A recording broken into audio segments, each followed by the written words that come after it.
原计划本月底召开的美日印澳四方安全对话机制领导人峰会再遭改期，原因是早前美国总统拜登拒绝受邀出席印度共和国日活动。这是继去年5月拜登临时取消访问澳大利亚之后，连续2年使得四方峰会不得不改期举行。澳大利亚媒体感叹称，开个会连人都凑不齐，还要口口声声搞对抗。 据澳大利亚媒体2号报道，印度总理莫迪原本计划于本月27号及印度共和国日举行后的第2天，主办四方安全对话领导人峰会。据悉，接待各国领导人的筹备工作本已在进行中，但美国总统拜登突然拒绝了印度的邀请，导致所有计划被迫取消。印度外交部长苏杰生2号也证实，目前仍未能和其他成员国协商好合适的日期。 另据印度媒体早先披露，澳大利亚总理阿尔巴尼斯以及日本首相岸田文雄此前已明确表示愿意在1月27号飞往印度参会，但一直在等待白宫确认拜登是否出席。去年年底，有知情人士透露，拜登的访印之旅恐难成行，因为2024是大选年，拜登已经安排好了国内外的活动计划，而其中并未出现涉及印度的行程。 据美国媒体分析，拜登今年不会前往印度的主要原因有2个。首先，美国司法部去年11月曾指控一名印度公民密谋在美国本土暗杀一名锡克教分离主义领导人，而导致2国关系微妙。拜登此时访印的条件并不成熟。更重要的是，拜登在美国国内面临的问题一大堆，在诸多因素的作用下，四方领导人峰会成为了被牺牲的那一个。 Concerns about the economy and the border have weighed on voters. The poll also finds Trump now leading Biden among voters under age 35, many concerned about climate change and the Middle East. 四方安全对话始于2007年，是一个美澳日印4国之间的非正式战略机制，曾一度暂停。在美国宣布印太战略1年后，于2017年恢复。该机制指明其官方目标是维持所谓自由开放的印太地区，而外界普遍将这一组织视作亚洲版北约，意在抗衡所谓中国影响力。 外界注意到，该机制成立多年，但顺利举行的领导人峰会次数却屈指可数，仅有5次。 事实上，去年5月，因国内迫在眉睫的债务上限危机，拜登曾临时取消了访问澳大利亚的行程，使得原定于悉尼举行的四方安全对话被迫提前在日本的G7峰会期间仓促举行。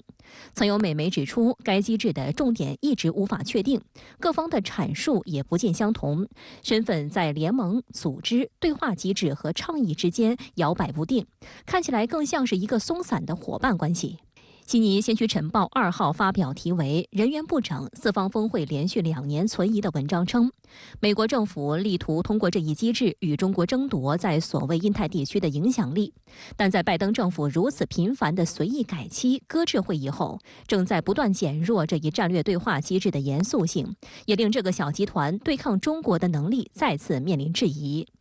针对美日印澳四方安全对话这一机制，中国外交部此前已多次回应表示，中方一贯认为，任何地区合作机制不应针对第三方或损害第三方利益，搞封闭排他、针对他国的小圈子，违背时代潮流，与地区国家的愿望背道而驰，不得人心，注定不会得逞。由于是一个比较松散的机制，所以的话呢，各自有各自的利益，而美国呢。 之所以组成这样一个机制，搞这样一个小圈子，是美国利益最大化，是吧？那么当前美国政府的话，拜登最主要的一些头疼问题，四方机制并不能解决，它包括美国的经济、通胀以及的话呢，大选当中的一些对外问题，客观上表明了美国仍然是这。 小圈子当中的主导地位，而其他的3国呢，无非是小跟班而已。自去年底以来，朝鲜大规模改变对韩政策。朝鲜劳动党中央委员会副部长金宇正2号公开表示，韩国总统尹锡悦是帮助朝鲜发展自卫军事力量的特等功臣。作为回应，韩方也加强了战备状态，并在新年伊始展开一系列演训，同时大幅增加了与美军的联合演习规模与强度。此举将会对半岛乃至东北亚局势带来何种影响？来看看分析。韩国陆军4号披露，韩美两军从上月29号起展开为期7天的联合战斗射击训练，做好今夜就战作战态势的准备。此次联演在位于朝韩边境的京畿道抱川市盛进训练场举行，韩军出动了 K1A2 主战坦克、K200装甲车等装备，美军则派出 A10攻击机、轮式步兵战车等110台武器参演。韩方透露，联演旨在验证韩美两军在机动、火力和指挥控制资产的互操作性，从而加强同盟的作战执行能力。韩国陆军评价称，此次由韩军大队长综合运用美国陆空军资产，提高韩美联合指挥操控能力，熟练旨在实现共同目标的联演作战任务执行程序，具有重要意义。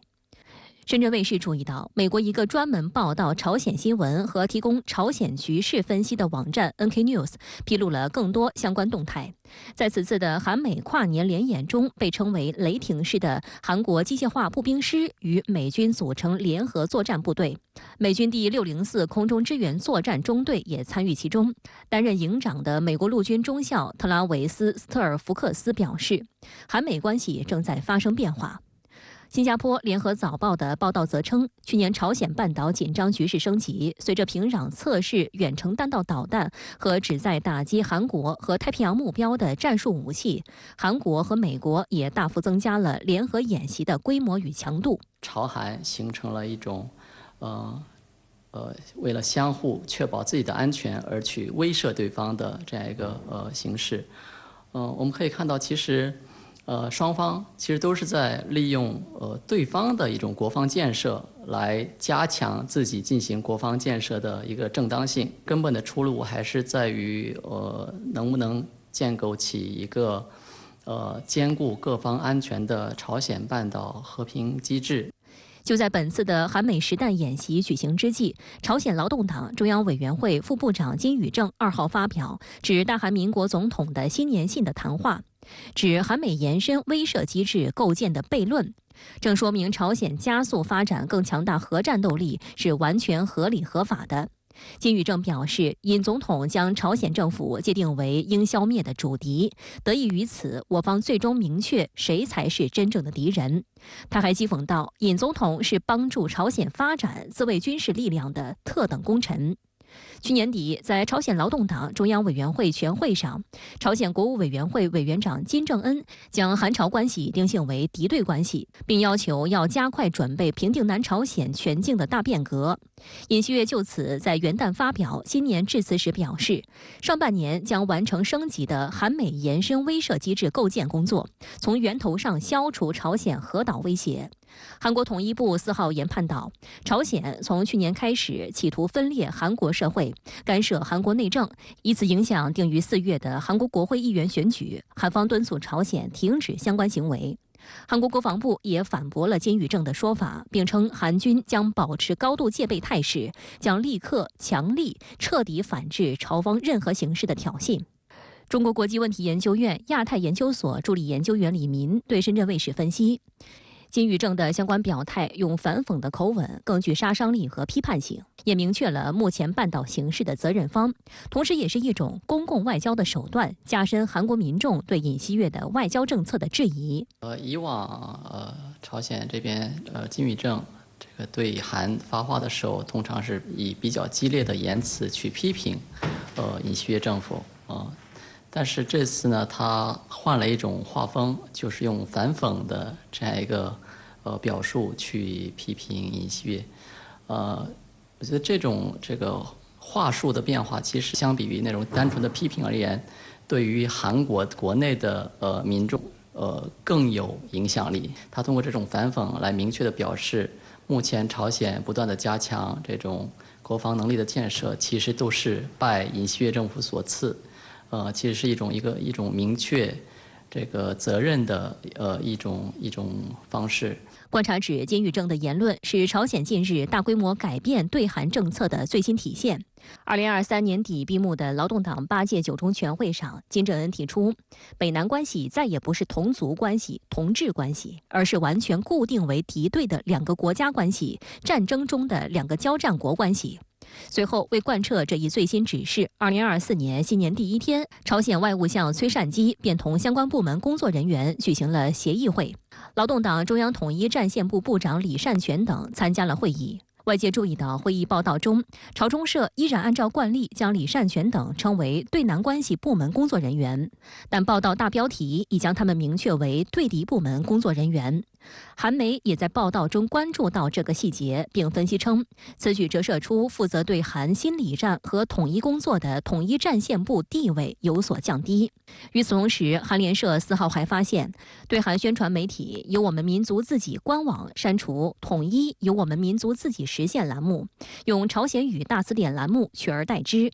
被删除的栏目曾介绍朝鲜于1997年发表的统一政策祖国统一3大宪章，以及过往朝韩领导人之间达成的多项协议。目前它改变了整个一个话语体系，它尽力淡化了同胞这样一个概念，而是强化了我们是国与国，而且是敌对国家之间的这样一层关系。另外，我也观察到，目前朝鲜在它的一些宣传平台上都已经大大的弱化了这个同胞或者是统一这样一个概念，而是真正的把韩国当做一个外国来看待。这个其实对于整个东北亚的形势来说，并不是一个好的信号。这说明这个朝鲜今年可能还是要走一个强对强的路线。